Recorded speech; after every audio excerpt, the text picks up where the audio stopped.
నమో వెంకటేశాయ. మీఢుష్టమ మహాదేవ శివతమ మహాభావ గోవింద గోవింద. త్వం లక్షణాభ్యాముపలక్షితోసి స్వరూపతాటస్థ్య విభాగయుగ్భ్యాం త్వం లక్షణేనాధిగతో న చాసి స్వరూపభానః పరభాస్య భిన్నః అని నిత్యశుద్ధ బుద్ధముక్త స్వభావుడైన శ్రీనివాస పరమాత్ముని భూతభౌతిక ప్రపంచ నిర్మాతగా అఘటిత ఘటనాపటు మాయాధిష్ఠాతగా తలుచుకుంటూ కొలుచుకుంటూ శ్రీ శుకుల వారు ఉపదేశం చేసిన శ్రీమద్భాగవతం యొక్క అధ్యయన కార్యక్రమాన్ని మనం ప్రారంభించుకుందాము. ప్రారంభంలో యథాప్రకారం ఆచార్యుల వారితో కలిసి ప్రార్థనా శ్లోకాలను చదువుకుని మంగళాచరణం చేసుకుందాం. ఓం నమో వెంకటేశాయ. శ్రీ గురు ప్రార్థనా. గురుర్బ్రహ్మా గురుర్విష్ణు గురుర్దేవో మహేశ్వరః. గురుః సాక్షాత్ పరం బ్రహ్మ. తస్మై శ్రీ గురవే నమః. శ్రీనివాస ప్రార్థనా. పుష్పమాలానుషక్తాయ పుష్పహాసాయ కుర్మహే. పుష్పం హృదర్పయిత్వా తు శ్రీనివాసాయ తే నమః. అథ సంకల్పః.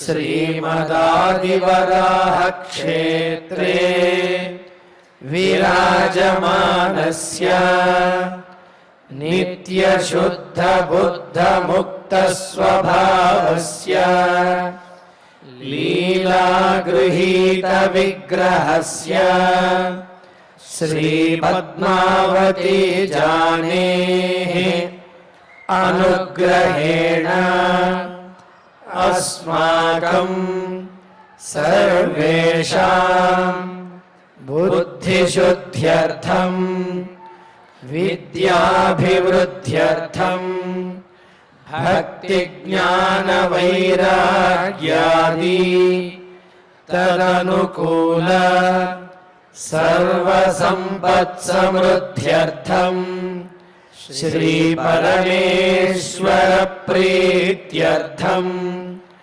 శ్రీమద్భాగవత పాఠం కరిష్యామహే. అస్య శ్రీమద్భాగవత స్తోత్ర మహామంత్రస్య నారద ఋషిః బృహతి ఛందః. శ్రీకృష్ణః పరమాత్మా దేవతా బ్రహ్మ బీజం భక్తిశక్తిః జ్ఞానవైరాగ్యే కీలకం అస్మాకం శ్రీమద్భగవత్ప్రసాదసిద్ధ్యర్థే పాఠే వినియోగః. ధ్యానం నారాయణాదృతవరార్భకనిశ్చయాఢ్యాం తారాపథధ్రువపదాప్తివిధానయుక్తాం మిత్రాసుతాప్తసుతగీరసుభాషితాఢ్యాం గాథామిమాం శృణుత భాగవతాతిరక్తాం.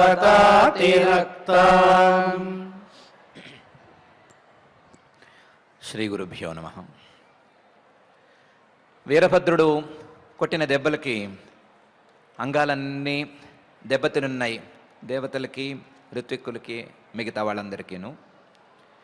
అందులో ఆ యజ్ఞకర్త అయినటువంటి దక్ష ప్రజాపతికి అయితే తలకాయ లేకుండా పోయింది. భగుడు అనేటువంటి దేవతకి కళ్ళు లేకుండా పోయినాయి. పూష అనే దేవతకేమో దంతాలు లేకుండా పోయినాయి. భృగు మహర్షి గారికి అయితే గడ్డం చించేశారు. వీళ్ళందరినీ కలిపి బ్రహ్మగారు పరమేశ్వరుడి దగ్గరికి తీసుకెళ్ళి అందరితో కలిపి దండం పెట్టించి తాను కూడా పరమేశ్వరుణ్ణి సాంత్వన వాక్యాలతో వినయ వాక్యాలతో అనునయంగా మాట్లాడి ఆయన్ని శాంతపరచడానికి ప్రయత్నం చేశారు. జరిగిందేదో జరిగిపోయింది. యజ్ఞం మాత్రం మధ్యలో ఆగిపోవటం లోక కళ్యాణానికి పనికొచ్చేది కాదు. అందువల్ల నువ్వు ఎలాగైనా సరే యజ్ఞం మళ్ళీ పునరుద్ధరించబడేటట్లుగా చూసుకోవాల్సింది అని ప్రార్థించారు. ఆ ప్రార్థనలో తనకే చేతనైన విధానంలో చాలా చక్కగా పాయింట్స్ అన్నిటినీ జోడించి చెప్పారు. ఇవన్నీ విన్న తర్వాత పరమేశ్వరుడు ఎలా రియాక్ట్ అయ్యాడు? ఇంత పెద్ద వ్యవహారం జరిగిన తర్వాత పరమేశ్వరుడికే అంత కోపం వచ్చిన తర్వాత బ్రహ్మగారి మాటలకు ఆయన ఎలా రియాక్ట్ అయ్యాడు అనే అంశాన్ని సప్తమాధ్యాయంలో మైత్రేయ మహర్షి గారు మొదలుపెట్టి చెప్తున్నారు. మైత్రేయ ఉవాచ ఇత్యజేనానునీతేన భవేన పరితుష్యత అభ్యధాయి మహాబాహో ప్రహస్య శ్రూయతామితి అని రియాక్షన్ మొదలుపెట్టాడు అని చెప్తున్నారు. ఇది ఈ విధంగా బ్రహ్మగారు చాలా విస్తారంగా అజేన అనునీతేన పరమేశ్వరుణ్ణి ప్రార్థిస్తూ పరమేశ్వరుణ్ణి సాంత్వనపరుస్తూ ఉండగా భవేన ఆ పరమేశ్వరుడు పరితుష్యత సంతోషపడ్డాడు. సంతోషపడి అభ్యధాయి చెప్పాడు. ఓ మహాబాహో విదురా, ఎలా చెప్పాడు అంటే బ్రహ్మగారే బిక్కుబిక్కుమంటూ ఉన్నారు. అసలే ఈయనకి చేయరాని అపరాధం చేశారు, నా మాటలతో ఈయన శాంతపడతాడో లేదో అని భయపడుతూనే ఉన్నాడు. ఆ భయాన్ని మొత్తాన్ని వమ్ము చేస్తూ పరమేశ్వరుడు ప్రహస్య సన్నగా నవ్వి, కోపం అనేదే లేనట్లుగా, అసలు కోపం అనేదే ఆయన ఎరగనట్లుగా సన్నగా నవ్వి, శ్రూయతాం, నువ్వు చెప్పావు కదా ఇంతసేపు, నేను చెప్పేది విను అని మొదలుపెట్టి మాట్లాడాడు. ఆయన ముఖంలో కానీ ఆయన మాటలో కానీ ఆయన తీరులో కానీ కోపం అనేదే లేదు అన్నట్లే ఉన్నాడు. ఇత్యజేనానునీతేన భవేన పరితుష్యత అభ్యధాయి మహాబాహో ప్రహస్య శ్రూయతామితి అని పరమేశ్వరుడు రియాక్షన్ని చూపించాడు అని మైత్రేయ మహర్షి గారు ఈ శ్లోకంలో చెప్తున్నారు. శ్రూయతాం, నేను చెప్తాను నువ్వు విను అన్నారు కదా, ఏం చెప్పాడు అంటే మహాదేవ ఉవాచ, దేవతలందరిలోకి గొప్పవాడైనటువంటి ఆ పరమేశ్వరుడు ఇలా అన్నాడు. నాఘం ప్రజేశవాలానాం వర్ణయే నాను చింతయే దేవమాయాభిభూతానాం దండస్తత్ర ధృతో మయా అని చెప్పాడు. ప్రజేశ, ఈ ప్రజలందరికీ ఈశ్వరుడు అయినటువంటి వీళ్ళందరికీ సృష్టికర్తమైనటువంటి ఓ బ్రహ్మ, అహం నేను బాలానాం అఘం న అనుచింతయే, బాలానాం పిల్లలు అజ్ఞానులు అఘం ఏదైనా పొరపాటు చేస్తే తప్పు చేస్తే దాన్ని వర్ణయే వర్ణించి చెప్పుకోను, నాకు నేనే వీళ్ళు ఇలా తప్పు చేశారు అలా చేశారు అని చెప్పుకోను. కనీసం న అనుచింతయే, మరొక్కసారి కూడా దాని గురించి ఆలోచించను, ఒక్కసారి ఆలోచిస్తానంతేను. ఒక్కసారి ఆలోచించి దానికి చేయాల్సిన పని చేస్తానే కానీ దాని గురించే ఆలోచిస్తూ కూర్చోను. వర్ణయే నాను చింతయే, ఎందుకంటే నాకు తెలుసు దేవమాయాభిభూతానాం, ఈ అజ్ఞానులు ఈ సామాన్యులు దక్ష ప్రజాపతి మొదలైన వాళ్ళందరూ కూడా దేవమాయ అభిభూతానాం, దేవమాయతో పూర్తిగా కప్పివేయబడ్డారు. దేవమాయ వీళ్ళందరినీ కమ్మేసుకునుంది. వాళ్ళు అనుకున్నట్లు కూడా పూర్తిగా చేయలేరు, అలాంటి పరిస్థితుల్లో ఉన్నారు. వాళ్ళు అనుకున్నట్లు చేస్తే ఆ అనుకున్నదేమీ బాగుండదు, అలాంటి పరిస్థితుల్లో ఉన్నారు. ఇలాంటి దేవమాయాభిభూతానాం బాలానాం నాం అఘం అనుచింతయే, దాన్నే ఆలోచిస్తూ కూర్చోను, దాని మీదే వర్ణించుకుంటూ దాని మీదే కోపం తెచ్చుకుంటూ పెంచుకుంటూ కక్కుకుంటూ నేనేమి కూర్చోను. ఒక్కసారి మాత్రం ఆలోచిస్తాను. ఎందుకు ఆలోచిస్తాను అంటే దండస్తత్ర ధృతోమయ, వాళ్ళు చేసిన తప్పుకి దండన విధించాలి కదా, శిక్ష వేయాలి కదా, ఆ శిక్ష కోసం ఒక్కసారి ఆలోచిస్తాను. ఇప్పుడు కూడా ఆలోచించాను. ఆలోచించి దక్ష ప్రజాపతికి వేయవలసినటువంటి శిక్ష వేసేశాను. నేను చాలా తెలివి గలవాడిని అనుకుని చేసిన తప్పుకి అసలు ఆ తెలివి ఉండే తలకాయని తీసేశాను, అంతేను, సింపుల్ అది. అంతే తప్ప దాని గురించే నేను ఆలోచిస్తూ కూర్చుంటాను అని నువ్వేమనుకోవద్దు, నాకేం పని పాట లేకుండా లేదు అని పరమేశ్వరుడు అన్నాడు. నాఘం ప్రజేశ బాలానాం వర్ణయే నానుచింతయే దేవమాయాభిభూతానాం దండస్తత్ర ధృతో మయా అనే ఈ వాక్యంలో. అదేంటి చేసిన వాళ్ళు చేసిన తప్పుని క్షమిస్తాను అంటాం బాగానే ఉంది, లేదా వాళ్లకు అపరాధానికి తగ్గట్టుగా శిక్ష వేస్తాను అన్నా కూడా పర్వాలేదు, రెండు మాటలు బాగానే ఉన్నాయి. కానీ దక్ష ప్రజాపతి గారు తనకి మామగారు గురువు స్థానంలో ఉండేటువంటి వాడు అనుకున్నాము, అలాంటి వాడిని పట్టుకుని బాలానాం అని పిల్లవాడు అన్నట్టు పిల్లకుంక అన్నట్టు మాట్లాడతాడు ఏమిటి పరమేశ్వరుడు అంటే, అలా కాదు దేవమాయాభిభూతానాం అని పరమేశ్వరుడు అన్నాడు కదా. దీన్ని బట్టి బాలానాం అంటే గురులాఘవమర్థానాం ప్రారంభే కర్మణః ఫలం తత్వతో యో నజానాతి స బాల ప్రోచ్యతే బుధై అని బాల లక్షణం ఉంది. గురులాఘవమర్థానాం ఏ పని చేస్తే దానికి బరువు వెయిటేజ్ ఉంటుంది, ఏ పని చేస్తే తేలిక అయిపోతాము అనే విషయంలో తేడా తెలియకపోయినా గురు లాఘవం అర్థానాం ప్రారంభే కర్మణ ఫలం, ఏదైనా ఒక పనిని ప్రారంభించేటప్పుడు దాని తాలూకు ఫలితం పర్యవసానం పరిణామం ఎలా ఉంటుంది అని ఆలోచించుకోకుండా ప్రారంభించిన అలాంటి వాళ్ళని, అందులోనూ తత్వతో యో నజానాతి సరిగ్గా ఆలోచించి నిర్ణయం తీసుకోలేనటువంటి వాళ్ళని బుధలు అంటే పండితులు బాలహ అనే పిలుస్తారు. పిల్లవాళ్ళు ఎలాగైతే ఆలోచనా శక్తి లేకుండా ఏది తోస్తే అది చేసినట్లుగా కనిపిస్తారో, అలాగే వీళ్ళు కూడా వయస్సు పెద్దదైనా పెద్ద స్థాయిలో ఉన్నా సరే తోచింది చేస్తున్నారు, దాని పరిణామాలను ఆలోచించి చేయట్లేదు కాబట్టి వీళ్ళు కూడా వాళ్ళ స్థాయికే వస్తారు, వాళ్ళ కోవలోకే చేరతారు. చిన్నపిల్లలకి అజ్ఞానులకి ఏమాత్రం తేడా ఉండనక్కర్లేదు, ఏమాత్రం తేడా లేదు అని శాస్త్రం చెప్తోంది. ఆ శాస్త్ర లక్షణం ప్రకారం పరమేశ్వరుడు మాట్లాడుతున్నాడు. దేవమాయాభిభూతానాం అనటం ద్వారా వాళ్లకు అజ్ఞానం ఉంది అని తేల్చాడు. వాళ్ళు చేసిన పనులు తప్పుడు పనులు ప్రత్యక్షంగా కనిపిస్తూనే ఉన్నాయి. కనిపిస్తుంటే వాళ్ళు చిన్నపిల్లల వాళ్ళు లేకపోతే అజ్ఞానులు అని చెప్పుకోవటంలో ఏమీ సందేహం అక్కర్లేదు అనే పరమేశ్వరుడు అంటున్నాడు. ఇలాంటి అజ్ఞానులు చేసే పనుల మీద ఎక్కువసేపు ఆలోచించి నేను టైం వేస్ట్ చేసుకోను అని అంటున్నాడు. అయితే పెద్ద మనిషివి నువ్వు వచ్చావు, బ్రహ్మగారి వచ్చావు, మాట్లాడావు, నీ మాటల్లో కూడా నిజం ఉంది, నీ మాటల్లో కూడా పాయింట్ ఉంది, కాబట్టి నువ్వు అనుకున్నట్లుగా నువ్వు అడిగినవన్నీ జరుగుగాక.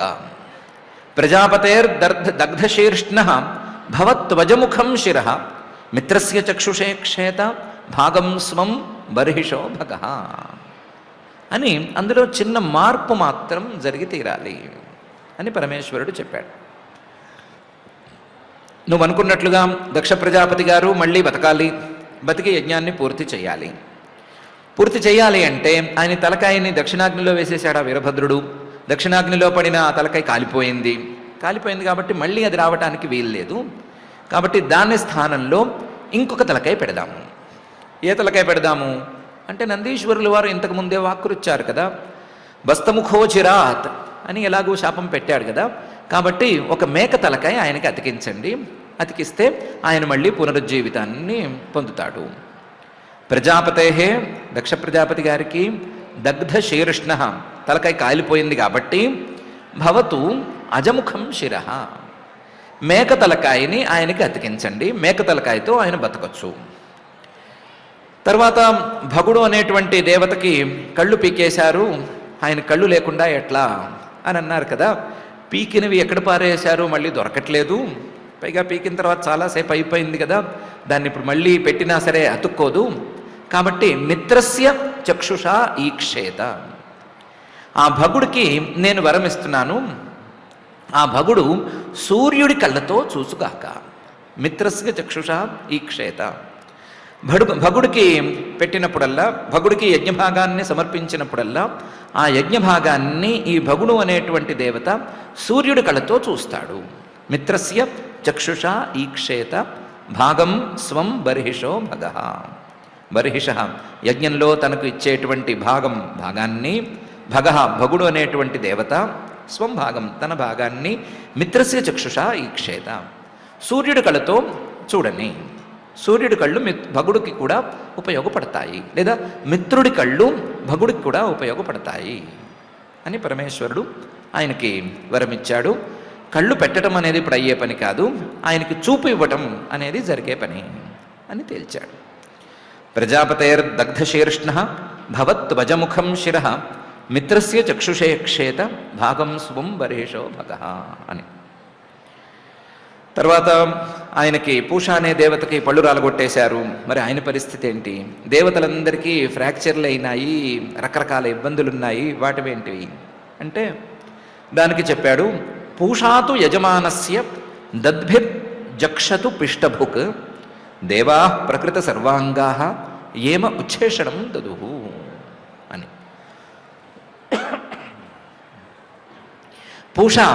పూష అనేటువంటి దేవత ప్రస్తుతం పళ్ళు లేకుండా ఇబ్బంది పడుతున్నాడు కదా. ఆ పూష అనేటువంటి దేవత కేవలం ఆయన మాత్రమే ఉండేట్లయితే, ఆయన మాత్రమే యజ్ఞంలో ఆ హవిర్భాగాలను స్వీకరించే పరిస్థితిలో ఉండేట్లయితే ఆయన పిష్టభుక్గా ఉండని. పూష ప్రపిష్టభాగ అదంతకోహి అనే శృతివాక్యం ఎలాగో ఉంది. దాని ప్రకారం ఆయనకి పిండి అంటే మెత్తగా వండి, ఒకసారి మెత్తగా వండిన దాన్ని తిరిగి మళ్ళీ ఇంకొకసారి వండి బాగా మెత్తగా చేసి హవిర్భాగాల్ని సమర్పింతురుగాక. పిష్టభుక్ ఆయన ఒక్కడే ఉంటే ఈ పిష్టభుక్ లేదా ప్రపిష్టభాగ అనేది కుదురుతుంది. ఆయన ఇంకొక దేవతతో కలిసి యజ్ఞంలోకి వచ్చే మాట అయితే, ఈ పూష అనేటువంటి దేవత ఇంద్రుడితోనూ లేదా సోముడితోనూ కలిసి వస్తాడు. ఐంద్రాపౌష్ణమని, సోమాపౌష్ణం చరుమ్మని ఇలా రకరకాలు ఉంటాయి. అలాంటి సందర్భాలలో ఈయనతో వచ్చినటువంటి రెండో దేవత ఇలా మెత్తగా ఉన్నదాన్ని తినటానికి ఇష్టపడకపోవచ్చు. కాబట్టి అలాంటప్పుడు పూషాతు యజమానస్య దద్భిర్భక్షతు, ఈ యజమానుడు అంటే యాగం చేసి ఆయన ఉన్నాడు కదా, ఆయన పళ్ళతో ఈ పూష అనేటువంటి దేవత తినుగాక. యజమానుడి యొక్క పళ్ళే పూష అంటే ఆ దేవత తాలూకు పళ్ళు అయిపోవుగాక. అంతే తప్ప ఆయనకి మళ్ళీ ఇప్పుడు పళ్ళు కట్టడం అనేది జరిగే పని కాదు. ఆ పళ్ళు ఎప్పుడూ అయిపోయినాయి. పూషాతు యజమానస్య దద్భిర్భక్షతు జక్షతు పిష్టభుక్. విడిగా వస్తే ప్రపిష్టభాగ, ఇంకో దేవతతో కలిసి వస్తే యజమానుడి పళ్ళతో ఆయన తినవలసిందే, నమలవలసిందే అని పూషకి చెప్పాడు. దేవాహ చాలా రకరకాల అంగాలన్నీ ఇబ్బందులు పడుతున్నటువంటి దేవతలందరికీ కూడా ప్రకృత సర్వాంగా, వాళ్ళ అంగాలన్నీ కూడా సాఫీగా మారిపోవుగాక. ఫ్రాక్చర్లు అయి ఉన్నాయి, వేరే రకాలుగా ఇబ్బందుల్లో ఉన్నాయి, అవన్నీ విరిగిపోయి ఉన్నాయి, తెగిపోయి ఉన్నాయి, అవన్నీ కూడా కలిసి ఉండుగాక. దేవాహ ప్రకృత సర్వాంగా. వీళ్ళు ఏమ ఉచ్ఛేషణం దదుహు, నాకు యజ్ఞంలో ఉన్న భాగాన్ని కాదనకుండానే కొత్తగా ఉచ్ఛేషణ భాగాన్ని కూడా ఇచ్చారు కదా. యజ్ఞంలో మిగిలినవన్నీ కూడా రుద్రుడికే చెందుతాయి అని విడిగా నాకు ఇచ్చారు కదా. పోన్లే పాపం వాళ్ళకి ఈ మిగిలిన అంగాలన్నీ కూడా నేను ఇచ్చేస్తున్నాను అని వాళ్ళందరికీ అనుగ్రహాన్ని చూపించాడు. దేవాహ ప్రకృత సర్వాంగా ఏ మే ఉచ్ఛేషణం దదుహు అనే ఈ భాగంలో. అయితే అక్కడ ఉండే ఒక పెద్ద లాజిక్ ఎక్స్పర్ట్ ఒక ఆయన పైకి లేచి, అయ్యా ఫ్రాక్చర్ అయిన వాళ్ళని కలుపుతారు, ఊడిపడిన వాళ్ళనైనా అతికిస్తారు, అయితే అవయవాలు తెగిపోయి అవి ఎక్కడ పడ్డాయో తెలియక ఆ వాళ్ళు తొక్కేసి వీళ్ళు తొక్కేసి ప్రమథగణాలు తొక్కేసి లేదా అగ్నిహోత్రాల్లో పడిపోయి లేదా చివరికి వాళ్ళు యజ్ఞశాలను కాల్చేటప్పుడు కాలిపోయినవి ఇవన్నీ చాలా ఉన్నాయి. వాళ్ళందరికీ ఆయా అవయవాలు మళ్ళీ అతుక్కోవటం అనేది జరిగే పని కాదు. అవన్నీ కూడా దక్ష ప్రజాపతి గారి శిరస్సులాగానే పూర్తిగా కాలిపోయి ఉన్నాయి. అలాంటి వాళ్ళ పరిస్థితిని ఏం చేయమంటారు అని అడిగారు. అడిగితే పరమేశ్వరుడు అన్నాడు, బాహుభ్యాం అశ్వినో పూష్ణ హస్తాభ్యాం కృతబాహవ భవంత్వధ్వర్యవశ్చాన్యే బస్తశ్మశ్రుర్ భృగుర్భవేత్ అని. ఎక్కడైనా వాళ్ళ బాహువులు, వాళ్ళ చేతులు, కాళ్ళు ఫ్రాక్చర్ అయి ఉన్నా తెగిపడి అక్కడ సంసిద్ధంగా ఉంటే అశ్విని దేవతలు వచ్చి అతికించేస్తారు, అతుక్కుంటాయి, వాళ్ళ కేసు వేరు. అంగాలు దొరకని పరిస్థితుల్లో ఉంటే గనక బాహుభ్యాం అశ్వినః, అశ్విని దేవతల యొక్క బాహువులు వీళ్ళందరికీ కూడా పనికివచ్చుగాక. బాహుభ్యాం అశ్వినోః. పూష్ణః హస్తాభ్యాం, పూష అనేటువంటి దేవత ఉన్నాడు కదా, ఆ దేవత తాలూకు చేతులు అంటే హస్తాలు, అరచేతులు వీళ్ళందరికీ పనికొచ్చుగాక. బాహుభ్యాం అశ్వినోః పూష్ణో హస్తాభ్యాం కృతబాహవః. వీళ్ళందరికీ ఈ బాహువులు, చేతులు అన్నీ అమరినట్లు అయిపోవుగాక. వీళ్ళందరికీ ఏంటి, ఎవరెవరికి అంటే భవంత్వద్భర్యవశ్చ అన్యేచ, ఈ అంగాలు తెగిపోయి మళ్ళీ దొరకని దేవతలకి, అలాగే ఆ యజ్ఞంలో అధ్వర్యులు ఋత్విక్కులుగా చేరిన వాళ్ళకి, అన్యచ చూడ్డానికి వచ్చిన వాళ్ళు కూడా చాలామంది ఇబ్బందులు పడ్డారు కదా, వాళ్ళందరికీ కూడా ఇదే జరుగుగాక. అధ్వర్యవశ్చ దేవతలు చ, అలాగే అన్యేచ మిగతా వాళ్ళందరికీ కూడా ఇలాగే జరుగుగాక. ఇది దేవస్యత్వా సవితుః ప్రసవే అశ్వినోర్బాహుభ్యాం పూష్ణోహస్తాభ్యాం అనే శృతివాక్యానికి వీలుగా కూడా ఉంటుంది. ఆ శృతివాక్యానికి అర్థం చెప్పుకున్నట్లుగా ఉంటుంది. కాబట్టి ఇలా జరుగుగాక అని పరమేశ్వరుడు చెప్పాడు. బాహుభ్యాం అశ్వినో పూష్ణ హస్తాభ్యాం కృతబాహవ భవంత్వద్భర్యవశ్చాన్యే అని. చివరికి ఒక ఆయన్ని తెర మీదకి తీసుకొచ్చారు అందరూ. ఎవరు అంటే భృగు మహర్షి గారు. ఈయన చాలా పెద్దవాడు, ఈయన్నేమో పాపం గడ్డం చించేశారు, గడ్డం లేకపోతే ఈయన బాగుండడు, ఇలాంటి వాడికి ఏమైనా చూడకూడదా అని అడిగారు. అడిగితే పరమేశ్వరుడు అన్నాడు, ఈ భృగు మహర్షి దక్ష ప్రజాపతితో అంటగాకాడు కదా, దక్ష ప్రజాపతి ఎంత నా మీద ద్వేషం చూపిస్తే ఈయన అంత ద్వేషాన్ని చూపిస్తూ దానికి మంత్రాన్ని జోడిస్తూ కొంచెం దుర్వినియోగం కూడా చేశాడు కదా, అందువల్ల మరి ఎవరితో అంటకాగాడో ఆయనకే మేక తలకాయ వచ్చే మాట అయితే అంటకాగిన ఈయనకి ఏం రావాలి, ఈయనకి గడ్డం కావాలంటున్నారు కదా, అందుకని బస్తశ్మశ్రుర్ భృగుర్భవేత్, మేక గడ్డం, మేకపోతుకి సన్నగా గడ్డం ఉంటుంది కదా, అది ఈయనకి వచ్చుగాక. మీరు గడ్డం కావాలన్నారు, గడ్డం ఏ గడ్డం, మేకకు పోతు గడ్డం ఈయనకి కుదురుగాక అని భృగు మహర్షి గారికి మేకపోతు గడ్డాన్ని అనుగ్రహించి పెట్టాడు.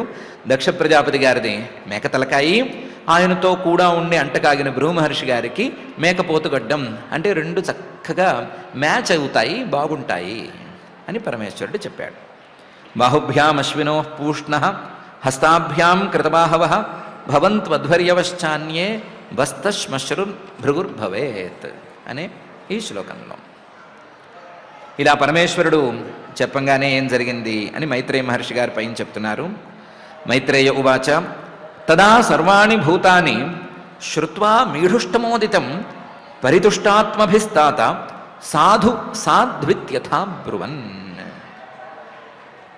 తదా పరమేశ్వరుడు ఇలా మాట్లాడంగానే సర్వాణి భూతాని, అక్కడ ఆ ప్రాంతంలో ఉన్నవారందరూ కూడా, ఆల్రెడీ అక్కడ ఉన్నవాళ్ళు కొంతమంది, ఇప్పుడు బ్రహ్మగారితో కలిసి వచ్చిన వాళ్ళు కొంతమంది, జరుగుతున్న వ్యవహారాన్ని గమనించడానికి ఎవరైనా చేరితే వాళ్ళు అందరూ కూడా శ్రుత్వా మీఢుష్టమోదితం, మీఢుష్టముడు అనే పేరు కలిగినటువంటి ఆ పరమేశ్వరుడు చెప్పింది విన్నారు. ఆ పరమేశ్వరుడు మీఢుష్టమః, మీఢుష్టమః అంటే మీఢ్వాన్ అని మొదలు పదం, ప్రణతజనేభ్య అభీష్టం మిమిహు ఇది మీఢ్వాంసః అని దానికి వ్యుత్పత్తి. ఎవరైనా దండం పెడితే లేదా ఎవరైనా శరణు వేడితే ఆ శరణు వేడిన వాళ్ళకి అన్నిటినీ, కోరినవన్నిటినీ తీర్చే వాళ్ళకి మీఢ్వాన్ అని పేరు. ఆ మీఢ్వాన్ అనేవాళ్ళు ఎంతమంది ఉన్నారు అని సృష్టిలో లెక్కగడితే ఆ మీఢ్వాన్లందరికీ కూడా, అందరిలోకి కూడా చాలా శ్రేష్ఠుడిగా మిగిలేవాడు ఈ పరమేశ్వరుడు. అందువల్ల ఈయనకి మీఢుష్టమః అని పేరు వచ్చింది. తనను ఆశ్రయించిన వాళ్ళకి, తనకు కనీసం నమస్కారం చేసిన వాళ్ళకైనా సరే కోరిన కోరికలన్నిటినీ తీర్చే వాళ్లలో చాలా ముందుండేటువంటి వాడు ఈయన. బ్రహ్మగారు చిన్న నమస్కారం పెట్టి 4 మాటలు మాట్లాడేసరికి ఎవరెవరికి ఏమేమి హాని జరిగిందో ఆ హానులన్నిటినీ కూడా పూర్తిగా సరిచేసేశాడు. అలాంటి మేధుష్టముడిగిన ఆ మేధుష్టముడు చెప్పిన ఈ మాటలని ఉన్న వాళ్ళందరూ విన్నారు. వినటం ఎలా విన్నారు అంటే పరితుష్టాత్మభి, సంతోషంతో నిండిపోయిన మనసులతో విన్నారు. ఎవ్వరికీ హాని లేదు, ఎవరూ ఎందులో నష్టపోయింది లేదు అనే స్థాయిలో ఉంది కాబట్టి అందరూ సంతోషంగా విన్నారు. విన్న వాళ్ళందరూ సాధు సాధు, చాలా బాగుంది, చాలా బాగుంది అని అన్నారు. అథ అహ అథ అథ అని కూడా అన్నారు. ఎందుకంటే అథ శబ్ద ప్రయోగం చేస్తే అది మంగళమవుతుంది అని ఒక నమ్మకం ఉంది, ఒక సెంటిమెంట్ ఉంది. కాబట్టి అంతా మంగళమయంగా ఉంది, ఇంతవరకు జరిగినటువంటి అమంగళాలన్నీ దీంతో కొట్టుకుపోయినాయి అనే అర్థం వచ్చేటట్లుగా కూడా అథ అని కూడా అన్నారు. తదా సర్వాణి భూతాని శ్రుత్వా మేఢుష్టమోదితం పరితుష్టాత్మభిస్తాత సాధు సాధ్విత్యథా బ్రువన్ అని మైత్రేయ మహర్షి గారు జరిగింది చెప్తున్నారు. పరమేశ్వరుడు వరమైతే ఇచ్చాడు, కానీ ఈ వరాన్ని లేదా ఈ వరాలన్నిటినీ ఎగ్జిక్యూట్ చేయవలసింది ఎక్కడ అంటే దక్షుడు గారి కాలిపోయిన యజ్ఞశాలలో ఎగ్జిక్యూట్ చేయాలి. కాబట్టి అందరూ అక్కడికి వెళ్ళాలి, లేదా సీన్ మొత్తం అక్కడికి మారాలి. మారటంలో ఎవరికి అభ్యంతరం లేదు, అందరూ మళ్ళీ అక్కడికి వెళ్ళడానికి సిద్ధంగానే ఉన్నారు. కానీ రానివాడు పరమేశ్వరుడే అని ఒక ఆలోచన ఉంది. అందుకని ఉన్న వాళ్ళందరూ, వెళ్ళిన వాళ్ళందరూ జాగ్రత్తగా ఆలోచించి తతో మీఢ్వాంసం ఆమంత్ర్య శునాశీరా సహర్షిభి భూయస్తద్దేవయజనం సమీఢ్వద్వేధసో యయు అని చక్కగా ఆలోచించి చేశారు అని మైత్రేయ మహర్షి గారు చెప్తున్నారు. తతః ఆ తర్వాత శునాశీరాహ, వాయువు, సూర్యుడు మొదలైనటువంటి దేవతలు, లేదా పెద్ద సేనతో పెద్ద మంది మార్బలంతో వచ్చినటువంటి దేవతలు, సహర్షిభి ఋషులతో కలిసి ఆలోచించారు. ఆలోచించి దీన్ని మనం దక్షుడి గారి యజ్ఞశాలకు వెళ్ళే కదా నడిపించాలి, అక్కడికి పరమేశ్వరుడు రాకపోతే దీనికి పరిపూర్ణత అనేది ఉండదు, కాబట్టి పరమేశ్వరుడిని అక్కడికి ఆహ్వానించాలి అని అనుకున్నారు. అనుకుని మీఢ్వాంసం ఆమంత్ర్య పరమేశ్వరుణ్ణి దక్ష ప్రజాపతి గారి యజ్ఞశాలకి రావలసిందిగా ప్రార్థించారు. ప్రార్థించేటప్పుడు నువ్వు దగ్గరుండాలి, దగ్గరుండి నువ్వు ఇచ్చిన వరాలన్నిటినీ ఎగ్జిక్యూట్ చేయాలి, అలాగే దక్ష ప్రజాపతి గారి యజ్ఞం పూర్తయ్యేటట్లు నువ్వే చూసుకోవాలి అని జాగ్రత్తగా ప్రార్థించారు. ఆ మంత్రియ, మొత్తం వ్యవహారం ఇక మీద మొత్తం నీ కనుసన్నల్లోనే జరగాలి అని ప్రార్థించారు, పిలిచారు. పరమేశ్వరుడు కూడా మీఢ్వాన్ కాబట్టి దండం పెట్టి అడిగితే ఏ పన్నైనా ఒప్పుకుంటాడు కాబట్టి, బోళాశంకరుడు కాబట్టి ఆయన కూడా దానికి ఒప్పుకున్నాడు. ఒప్పుకున్న తర్వాత భూయ మళ్ళీ కూడా తద్దేవయజనం కాలిపోయిన యజ్ఞశాల దగ్గరికి సమీఢ్వద్వేధస, ఇటు పరమేశ్వరుడు, అటు బ్రహ్మగారు, అలాగే దేవతలు, ఋషులు, ఈ ఋత్విక్కులు, మిగతా చూడడానికి వచ్చిన వాళ్ళు అందరూ కూడా కలిసి యయుహు వెళ్ళారు అని మహర్షి గారు చెప్తున్నారు. తతో మీఢ్వాంసం ఆమంత్ర్య శునాశీరా సహర్షిభి భూయస్తద్దేవయజనం సమీఢ్వద్వేధసో యయుహు అని. అక్కడికి వెళ్ళిన తర్వాత విధాయకార్త్స్న్యేన చ తత్ యదాహ భగవాన్ భవ సందధు కస్య కాయేన సవనీయ పశో శిర అనే తీరులో పరమేశ్వరుడు చెప్పినట్లుగా చేశారు. విధాయ కార్త్స్న్యేన, ఎవరెవరికి అంగాలు మిగిలి ఉన్నాయో వాళ్ళందరి అంగాలు అతికించారు, ఎవరెవరికి కాలిపోయినాయో వాళ్ళకి దేవస్యత్వా సవితుః ప్రసవే అశ్వినోర్బాహుభ్యాం పూష్ణోహస్తాభ్యాం అని మంత్రంతో సరిపెట్టారు. అలాగే భృగువు గారికి మేకపోతు గడ్డం ఒకటి అంటించారు. ఎవరెవరికి చేయాల్సిన సపర్యలన్నిటినీ వాళ్ళకి చేసేశారు. తద్ యదాహ భగవాన్ భవ, పరమేశ్వరుడు చెప్పినట్లుగానే అందరికీ అన్నీ చేసేశారు. చేసి దక్ష ప్రజాపతి గారిని మాత్రం జాగ్రత్తగా మేక తలకాయ అంటే ఏ మేకని తీసుకొచ్చి అందించాలి అని ఆలోచించి సందధు కస్య కాయేన సవనీయ పశో శిర, ఆ యజ్ఞంలో పశువు ఒకటి ఉంటే ఆ పశువు యొక్క తలకాయని తీసుకొచ్చి ఈ దక్ష ప్రజాపతి గారి మొండానికి అతికించారు. అతికించడం వరకు దేవతలు చేశారు. కానీ తలకాయ తీసిన తర్వాత, తలకాయ అగ్నిహోత్రంలో పడిపోయిన తర్వాత, కాలిపోయిన తర్వాత ప్రాణం అనేది ఎక్కడి నుంచి వస్తుంది? అతికించడం వరకు అయితే ఫెవిక్విక్ పెట్టో ఇంకోటి పెట్టో అతికించేసేయచ్చు. అతికించడం జరిగిన తర్వాత ఏం జరిగింది అంటే మాత్రం సంధీయమానే శిరసి దక్షో రుద్రాభివీక్షిత సత్య సుప్త ఇవోత్తస్థౌ దదృశే జాగ్రత్తో మృడం అనే తీరులో జరిగింది అని మహర్షి గారు చెప్తున్నారు.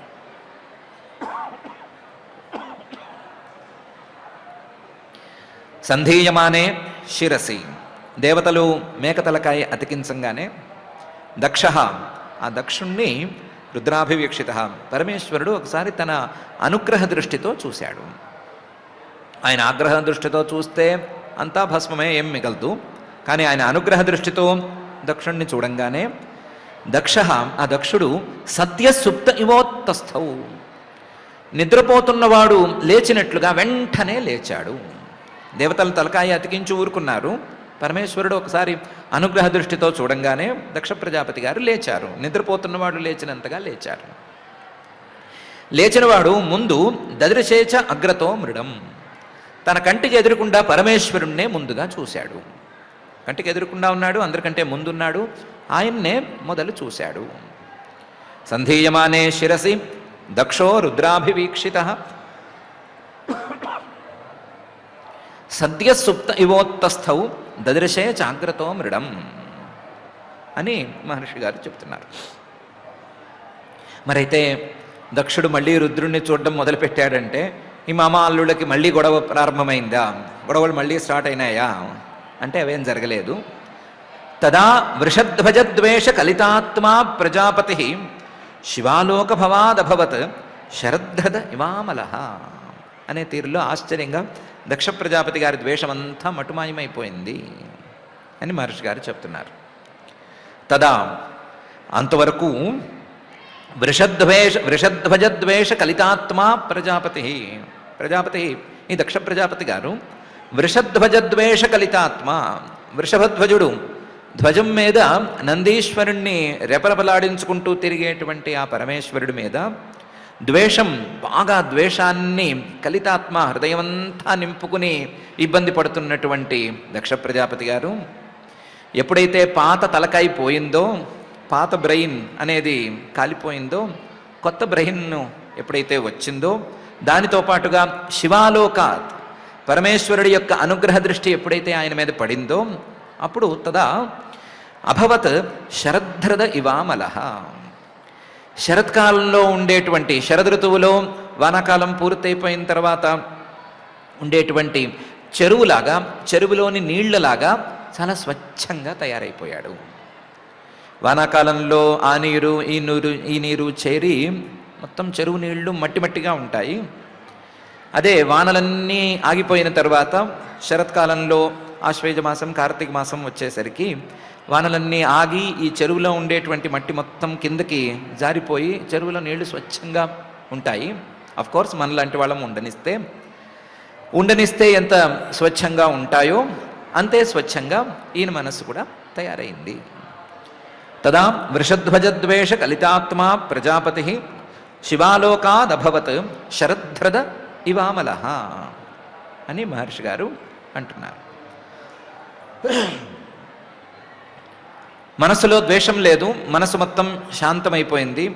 ఆ పరమేశ్వరుడి మీద ద్వేషమంతా ఎక్కడికి పోయిందో పోయింది. కొత్త తలకాయ వచ్చింది, కొత్త ఆలోచన వచ్చింది, ఆయన అనుగ్రహం కూడా మీద పడింది. ఇలాంటి సందర్భంలో ఏం చేయాలి అంటే కొత్త జీవితం వచ్చేసింది కాబట్టి ఆ కొత్త జీవితంలో కొత్తగా పరమేశ్వరుణ్ణి స్తుతి చేసుకోవటం అనేది ప్రారంభించుకోవాలి. అలా ప్రారంభించుకోవాలి అని దక్ష ప్రజాపతి గారు కూడా అనుకున్నారు. కాకపోతే ఆయన కంఠానికి కఫంలాగా అడ్డం పడింది. ఏం అడ్డం పడింది అంటే భవస్తవాయ కృతధేహి నాశక్నోదనురాగత ఔత్కంఠ్యాద్ బాష్పకలయ సంపరేతాం సుతాం స్మరన్ అనే తీరులో అడ్డం పడింది అని మహర్షి గారు చెప్తున్నారు. భవస్తవాయ కృతధేహి, భవ తనకు జన్మనిచ్చినటువంటి తనకే కాకుండా ఈ సృష్టి మొత్తానికే జన్మనిచ్చినటువంటి ఆ పరమేశ్వరుణ్ణి స్తవాయ స్తుతి చేసుకోవాలి అని, ఆయన గురించి మంచి మాట మాట్లాడాలి అని, ఆయనతో తనేమైనా మంచి మాట చెప్పుకోవాలి అని కృతధీహి నిశ్చయమైతే చేసుకున్నాడు, అనుకోవడం అయితే అనుకున్నాడు. కానీ నాశక్కునో మాట్లాడలేకపోయాడు. ఎందుకు మాట్లాడలేకపోయాడు అంటే కంఠంలో ఏదో అడ్డుకుంది. ఏమడ్డుకుంది అంటే అనురాగత, తన కూతురు మీద తాను మధ్యలో మరిచిపోయినటువంటి అనురాగం, తనకు సహజంగా ఆ పిల్ల మీద ఉండేటువంటి ప్రేమ, ఇవి అడ్డుకున్నాయి. అనురాగత, ఆ అనురాగం ఒకసారి వచ్చేసరికి అది కంఠంలోనూ హృదయంలోనూ రెండు చోట్ల అడ్డం పడిపోయింది. ఔత్కంఠ్యాత్, అయ్యో ఆ పిల్లని నేను ఎంత ఇబ్బంది పెట్టాను, అసలు చిన్నప్పుడు లేదా ఈ వివాహం జరిగేంత వరకు ఎంత ప్రేమగా చూసుకున్నాను నేను, మా ఇద్దరికి ఎంత సంబంధం ఉండేది, మంచి సంబంధం ఉండేది, ముద్దుల కూతురు, అలాంటి ముద్దుల కూతుర్ని మధ్యలో విరోధం పెట్టుకుని పాడు చేసుకున్నాను కదా అని ఔత్కంఠ్యాత్, ఆ స్నేహము, ఒక రకమైనటువంటి యాంగ్జైటీ, ఇవన్నీ కలగలిసి వచ్చేసినాయి. వచ్చేసేసరికి బాష్పకలయ, తనకు తెలియకుండానే కట్లోంచి నీళ్లు కూడా వచ్చినాయి. హృదయంలోనూ అడ్డం పడింది, కంఠంలోనూ అడ్డం పడింది, కళ్ళలోంచి నీళ్లు కారిపోతున్నాయి. దీనికి తోడు ఏమైనా ఒక మాట మాట్లాడదామంటే సంపరేతాం సుతాం స్మరన్, ఆ పోయిన పిల్లే గుర్తొస్తోంది. తన కళ్ళ ఎదురుకుండా యోగాగ్నిలో మొత్తం క్షణంలో భగ్గుమన్నటువంటి కూతురే గుర్తొస్తోంది. ఆ తప్పు తానే చేసుకున్నాను అని అనిపిస్తోంది, దానికి కారణం తనే అని అనిపిస్తోంది. ఆ కారణం తనే అని అనిపించేటప్పుడు ఆ పిల్ల తాలూకు భర్త ఎదురుకుండా ఉన్నాడు, ఆయనతో మాట్లాడాలి అనేసరికి ఈయనకి నోట మాట రావటం లేదు అనే పరిస్థితిలో ఉన్నాడు. భవస్తవాయ కృతధీహి నాశక్నోదనురాగత ఔత్కంఠ్యాద్ బాష్పకలయ సంపరేతాం సుతాం స్మరన్ అని చాలా ఇబ్బంది పడ్డాడు దక్ష ప్రజాపతి గారు అని మహర్షి గారు అంటున్నారు.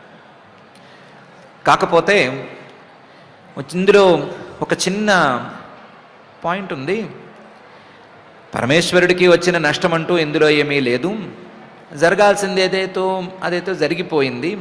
కాబట్టి ప్రస్తుతం ఇలా బాధపడి లాభం లేదు, ఇంతకుముందు ఆలోచించాల్సింది అప్పుడు ఆలోచించలేదు అని తనకు తానే కొంచెం బుద్ధి చెప్పుకుని కృచ్ఛ్రాత్ సంస్తభ్య చ మనః ప్రేమ విహ్వలిత సుధీ శశంస నిర్వ్యలీకేన భావేనేశం ప్రజాపతి. కృచ్ఛ్రాత్, చాలా కష్టపడి సంస్తభ్య మనస్సుని కాస్త కట్టడి చేసుకున్నాడు. కూతురికి తాను చేసిన అన్యాయము, ఆ కూతురికి జరిగిన అన్యాయము, ఎదురుకుండా అల్లుడికి జరిగిన అన్యాయం, వీటన్నిటినీ గుర్తు చేసుకోవటం అనేది కాసేపు ఆపాడు. సంస్తభ్యచ మనః, అయితే ఎంత ఆపుకున్నా సరే ప్రేమ విహ్వలిత, ఆ కూతురు మీద ప్రేమ అనేది వచ్చిన కొద్దీ మనిషి కదిలిపోతూనే ఉన్నాడు. సుధీహి, పాత బ్రెయిన్ కాలిపోయింది కదా, అది పనిచేయట్లేదు కదా, కొత్త తలకాయ కాబట్టి ఆ కొత్త తలకాయ మేక తలకాయ అయినా సరే మంచి బుద్ధితోనే ఉంది. ఆ మంచి బుద్ధితో ఉండేటువంటి దక్ష ప్రజాపతి గారు ముందు పరమేశ్వరుడితో మాట్లాడాలి అని అనుకుని నిర్వ్యలీకేన భావేన, మనసు ఆల్రెడీ పరిశుద్ధమైపోయింది కదా, మనసులో ఉండే ఆ శివద్వేషం మొత్తం తొలగిపోయింది కదా, అలాంటి నిర్వ్యలీకేన భావేన పరిశుద్ధమైనటువంటి ప్రేమతో పరిశుద్ధమైన మనస్సుతో ఈశం, ఆ పరమేశ్వరుణ్ణి శశంస స్తుతి చేయటం ప్రారంభించాడు. శశంస నిర్వ్యలీకేన భావేన ఈశం ప్రజాపతి, కొత్తగా మేకతలకాయతో పునరుజ్జీవనాన్ని పొందినటువంటి దక్ష ప్రజాపతి గారు పరమేశ్వరుణ్ణి స్తుతి చేయటం ప్రారంభించారు అని ఈ శ్లోకంలో మహర్షి గారు చెప్తున్నారు. కృచ్ఛ్రాత్ సంస్తభ్య చ మనః ప్రేమ విహ్వలిత సుధీ శశంస నిర్వ్యలీకేన భావేనేశం ప్రజాపతి అని. దక్ష ప్రజాపతి గారు ఏమి స్తుతి చేశారు అనేది చూస్తాము. కాకపోతే అందరికీ కొట్టేస్తున్న డౌట్ అయితే ఒకటి ఖచ్చితంగా ఉంది. ఏంటంటే ఈ ఇష్యూలో నష్టపోయిన వాళ్ళందరికీ ఏదో బాగు అనేది జరిగింది, పళ్ళు ఊడిపోయిన వాళ్ళకి పళ్ళు వచ్చినాయి, చేతులు కాళ్ళు ఊడిపోయిన వాళ్ళకి వచ్చినాయి. ఒకవేళ రాకపోయినా ఇంకొకళ్ళు చేతులు కాళ్ళు పనికొచ్చే పరిస్థితి వచ్చింది. చివరికి దక్ష ప్రజాపతి గారు కూడా తిరిగి బతికారు. భృగు మహర్షి గారికి కూడా గడ్డం, ఏదో ఒక గడ్డం, మేకపోతు గడ్డమైనా సరే అతుక్కుంది. అందరూ బాగుపడ్డారు. కానీ ఈ మొత్తం ఈ ఎపిసోడ్లో నష్టపోయినటువంటి పరమేశ్వరుడికి ఏం జరిగింది? ఆయన పరిస్థితి ఏంటి? అందరికీ లాభాన్ని చేకూర్చి అందరినీ సెటిల్ చేసి ఆయన తనను తానేం చేసుకున్నాడు? ఆయనకి జరిగిన నష్టాన్ని పూడ్చేవాడు ఎవరు అనే ప్రశ్న ఒకటి కొట్టేస్తోంది. కాకపోతే వెంటనే సమాధానం చెప్పుకోవడానికి టైం ఉన్నట్లేదు, ఇంకోసారి చూసుకుందాము. దానికంటే ముందు బాలానాం నాగం ప్రజేశ బాలానాం వర్ణయే నానుచింతయే అని పరమేశ్వరుడు అన్నటువంటి బాల లక్షణం అనేది మనకు ఎంతవరకు పడుతోందో అది ఒకటిసారి చూసుకుందాము. దేవమాయాభిభూతానాం, మనం చేసే పనులు మన అజ్ఞానంతో కలిసి నడుస్తున్నాయా, లేకపోతే కాస్తైనా దాని మీద ఆలోచన అనేది మనకుందా అనే విషయం మీద ఒకసారి దృష్టి పెట్టుకుందాము. లేకపోతే దండస్తత్ర ధృతోమయ అని పరమేశ్వరుడు దాని గురించి నేను ఆలోచించను కానీ శిక్ష మాత్రం తప్పనిసరిగా వేస్తాను అనే మాట అంటున్నాడు అని ఒకసారి మళ్ళీ తలుచుకుని మనం మరీ చిన్నపిల్లవాళ్ళలాగా కాకుండా, మరీ అజ్ఞానుల్లా కాకుండా, మనకు ఉన్నంత స్థాయిలో మన తెలివికి మన జ్ఞానానికి తగ్గట్లుగా మనం సవ్యంగా నడుచుకునేందుకు, పరమేశ్వరుడి యొక్క కోపాన్ని మన మీదకి రానివ్వకుండా చూసుకునేందుకు ప్రయత్నం చేసుకుందాం. మన ప్రయత్నాన్ని సఫలం చేయవలసిందిగా ఆ భూతభౌతిక ప్రపంచ నిర్మాత, అఘటిత ఘటనాపటు మాయాధిష్ఠాత అయిన శ్రీనివాస పరమాత్మని భక్తిగా ప్రార్థన చేసుకుందాం. ఆ ప్రార్థనతో ఈరోజు శ్రీవారి ఉన్నమి గరుడ సేవని దృష్టిలో ఉంచుకుని పారాయణ కార్యక్రమాన్ని ప్రారంభించుకుందాం. ఈరోజు 7వ అధ్యాయం ప్రారంభం నుంచి మనం శ్లోకాలు పారాయణ చేసుకుంటున్నాం. అథ శ్రీమద్భాగవతే పారమహంస్యాం సంహితాయాం చతుర్థస్కంధే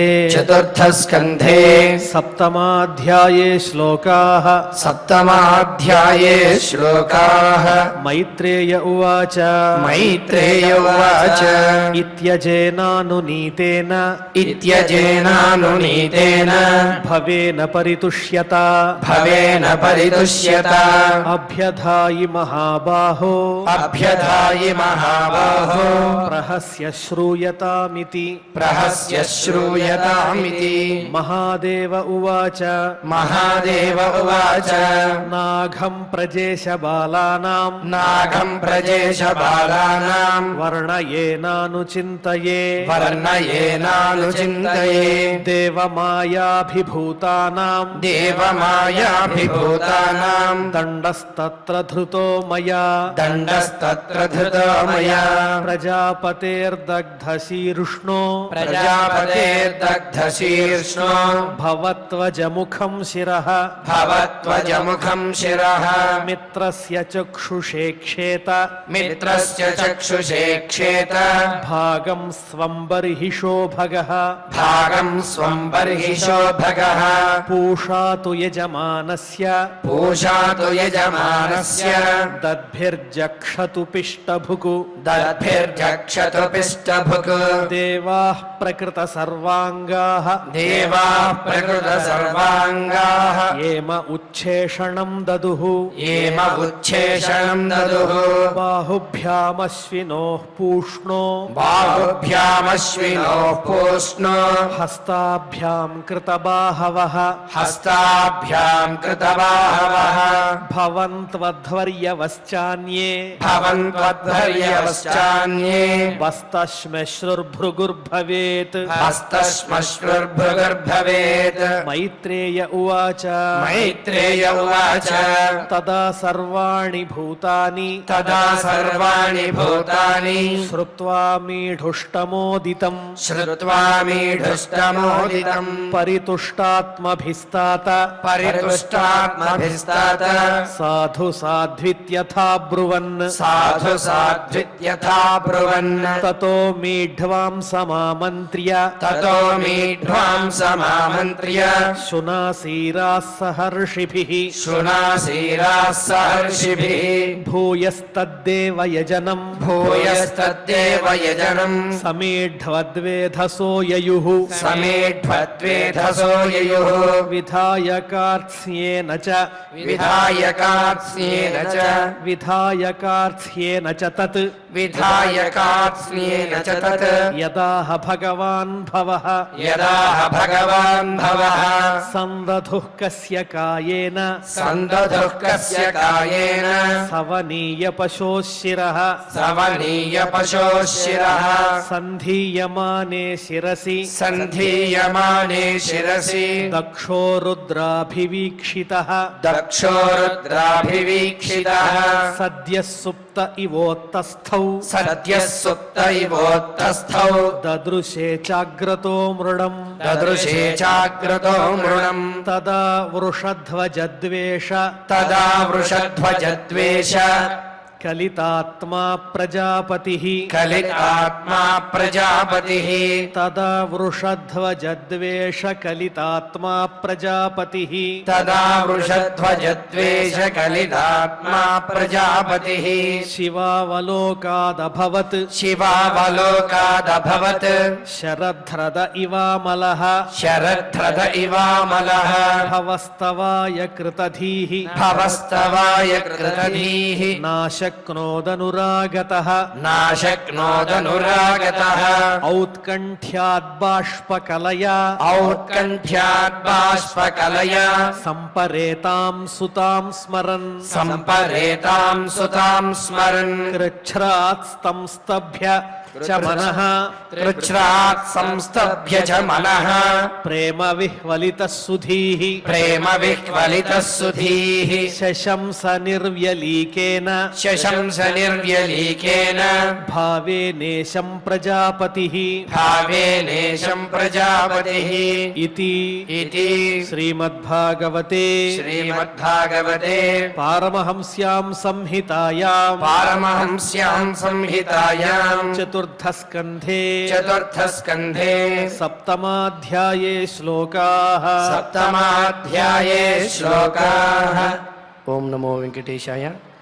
బలియురదండించుట దుర్బల జన రక్షణము ధర్మ పద్ధతియగుటన్ కలుషాత్ములనపరాధము కొలదిని దండించుచుందు కొనకనియేను అని ఆ శివుడు చెప్పినటువంటి ధర్మ పద్ధతిని ఈనాడు భాగవత రసామృతంలో ఆస్వాదించాం. నిరంతరం ఇటువంటి భాగ్యాన్ని ప్రసాదించమని ఆ దేవదేవుని వేడుకుంటూ శ్రద్ధగా క్షమాప్రార్థన దగ్గర నుంచి మంగళాంత శ్లోకం వరకు పఠించి మంగళాంతంగా నేటి అధ్యయన కార్యక్రమానికి పరిసమాప్తిని పలుకుదాం. అథ క్షమా ప్రార్థన యదక్షరపదభ్రష్టం మాత్రాహీనం చ యద్భవేత్ తత్సర్వం క్షమ్యతాం దేవ నారాయణ నమోస్తుతే. అథ భగవత్ సమర్పణం కాయేన వాచా మనసేంద్రియైర్వా బుద్ధ్యాత్మనా వా ప్రకృతే స్వభావాత్ కరోమి యద్యత్ సకలం పరస్మై నారాయణాయేతి సమర్పయామి. అథ లోకక్షేమ ప్రార్థనా సర్వే భవంతు సుఖినః సర్వే సంతు నిరామయాః సర్వే భద్రాణి పశ్యంతు మా కశ్చిద్ దుఃఖభాగ్ భవేత్. అథ మంగళం శ్రియః కాంతాయ కళ్యాణ నిధయే నిధయేత్థినాం శ్రీవేంకటనివాసాయ శ్రీనివాసాయ మంగళం.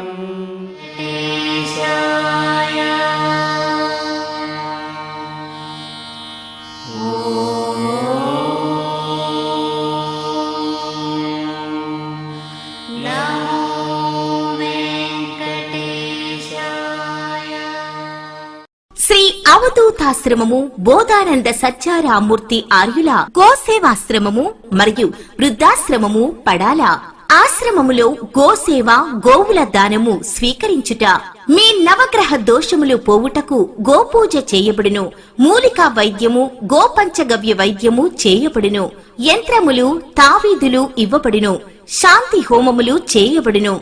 మీ ఆత్మీయుల పుట్టినరోజు, పెళ్లి రోజు మరియు వర్ధంతి వంటి ముఖ్యమైన దినములలో గోసేవ లేదా అన్నదానం చేయదలిచిన వారు సంప్రదించండి. మా వృద్ధాశ్రమంలో ఖాళీలు కలవు.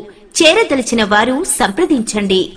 శ్రీ శ్రీ శ్రీ స్వామి బోధానందగిరి శ్రీ అవధూతాశ్రమము, అయ్యప్ప స్వామి గుడి దగ్గర, పడాల, తాడేపల్లిగూడెం 2. Cell numbers 7981356374, 9618034 138.